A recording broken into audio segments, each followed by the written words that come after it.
All right, Michael, you have a lot of students here doing what I cannot do very well, play video games. What's going on? Well, this is the second live tournament of the year for us. Yesterday we had our first spring high school live tournament with Super Smash Bros. This is a middle school tournament where we're inviting schools in Region 7 to come participate in eSports because it's a growing world, eSports. We had 4 colleges here yesterday looking to offer scholarships for eSports to continue education. We had a great sponsor, a local business called eTex, that has career opportunities for these kids, all branching out from eSports. So today's our middle school tournament. We have 31 teams from around Region 7 here, all sorts of districts here, and they're competing to win our live tournament, and we're showing them that it doesn't stop in middle school, it doesn't stop in high school. This leads to college and career.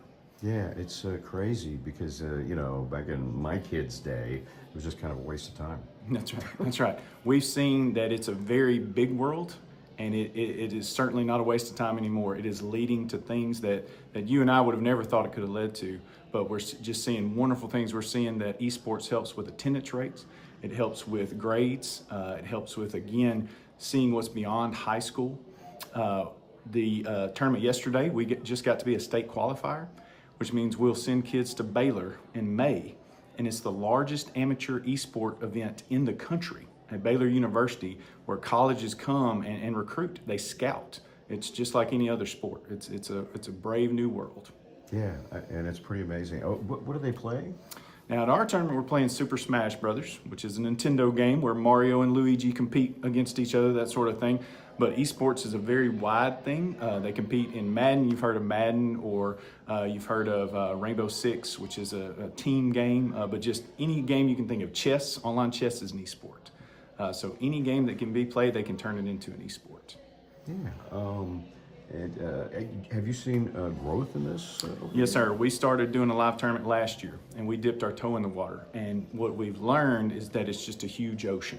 It's not a pond here in East Texas. This is an ocean. So we've gotten college contacts. We've gotten local high schools that are building their own programs. For instance, Longview is looking to have their own arena to host their own live events. Brownsboro ISD hosted their first live event this year at their esports dedicated space.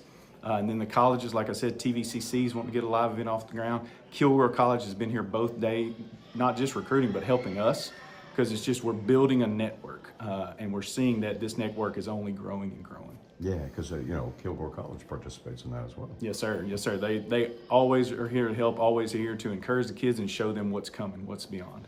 Yeah, and have you seen any kind of change, any improvements?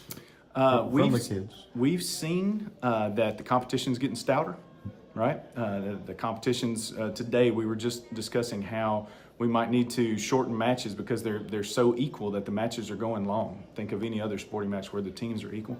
So the more participants, the more it grows, the more kids are taking part, the more skill level we're seeing. So yeah, absolutely. Growth is the word when it comes to esports in every way. Does this bleed over into other academics? Yes, sir. We're really looking to tie this in with CTE, career and technical things. For instance, we just had a design competition where a local school, Longview, won. They designed our logo for this tournament, so we got into that area. Right now, today, we have a team from a school that's filming everything because that's part of their project. They're doing a film project, filming this tournament, editing, producing, all that kind of stuff. We're showing kids just how many branches esports touches. One of the things we're looking for in the future is shoutcasting, where it's a broadcasting opportunity, where they'll come and broadcast our tournament. So if a school has that, so absolutely, we want to be in every area of education with this. Have you found that because of participation in esports, maybe they just become better students in general? Yes, sir. There are many statistics that show that a student in an esports club, this is the first extracurricular activity they've ever done. This is their spot that they found, and they truly enjoy it. And then the next stat that comes is their attendance is better than it's ever been. They have stats of where it was and where it is. And then the discipline aspect, where kids have found their spot, so there's no need to act out or have any trouble because they've got their club and they know they found a place to belong.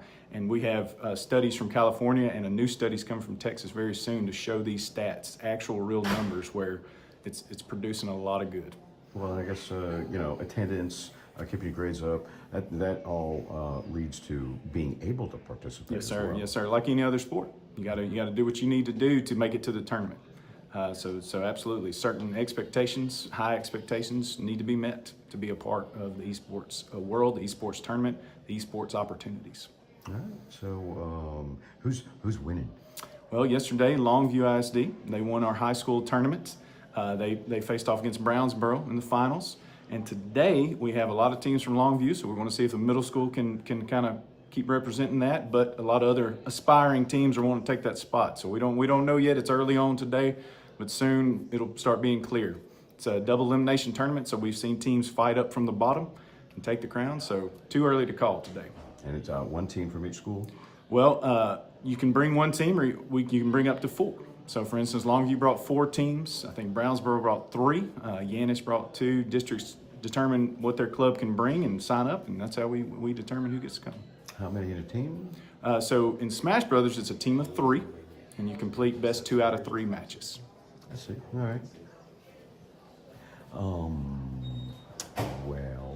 How many schools participating? Today, we have 31 teams from, I would say, about 13 districts today. Oh, wow. Yeah, Okay. yeah. All right. And you mentioned growth earlier. We've seen more and more districts are calling saying, hey, can we bring a team?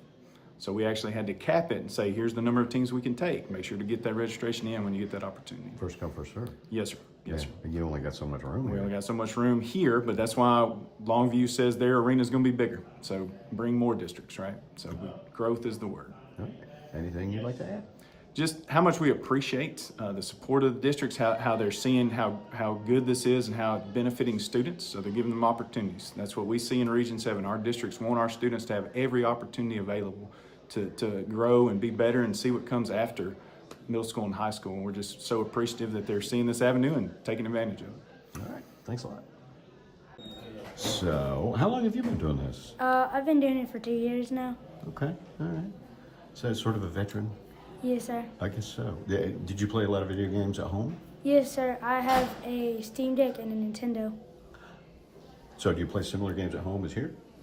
I don't have Smash Bros. At home, but I have Mario Kart All right. that I like to play. Okay. So, what do you like about it? I like the I've never played Smash Bros. Before, but I like the event of having a bunch of Nintendo characters from different games and you can choose from different characters that you have, and so then you can just fight and see the moves. There's so many moves and Smash and combos and stuff like that. Cool. Is this something you'll continue doing? Yes, sir. Okay. Why would you continue? Because I like the feeling of it, because it's like there's so much stuff that you can do with it. Like, it's not just like fighting. There's also different modes. There's team mode, or there's you can play classic mode, which you can just do bosses and collect more characters. So, do you think this helps you in other classes in school? Yeah, because I don't have good hand-eye coordination when I'm playing video games. It helps my hand-eye coordination. Yeah. Wow. Well, that's cool.